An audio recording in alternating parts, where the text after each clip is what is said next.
you can tell the system to do whatever you want to do. You can break it up. I can take this screen and split it from that TV to the far TV and put something else in between them. The capabilities with it is really nice, and it's very easy to use. That controller is what is responsible for running the web-based software and tells us how to, basically allows us to farm it out wherever we want it to go. And then we have these transmitters. So there's 3 in here. We have 1 in the Intel room, and then we have 5 in the dispatch center. Those transmitters basically take inputs from our computer here in the EOC, our Blu-ray player, an Apple TV device, a wireless HDMI transmitter, or any other device that we want to plug into our splitter, and we can very quickly transition through those devices to change what we're showing on the display.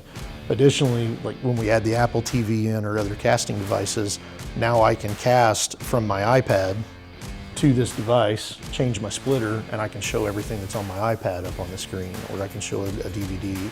So really, I'm able to add anything I want to the system just by having a couple other ancillary devices on one of these inputs. And then all of that goes into one of these encoders. The encoder is connected to the audio amplifier, which plays through the system's, the in-house sound. So we have sound within the room, we have the microphones for speakers and all that stuff, and it all goes into one system. So this box here mounted on the wall is the TiVo receiver.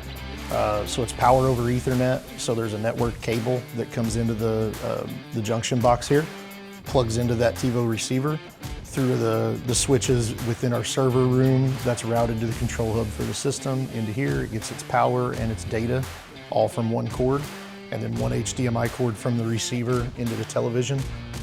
And like I said, plug and play.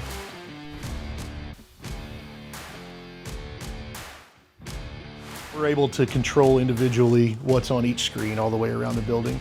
So typically we keep a news outlet up so we can see kind of what's going on both nationally and locally. And then we keep the CAD screen up so that they can kind of get a quick glance of what's going on throughout the county.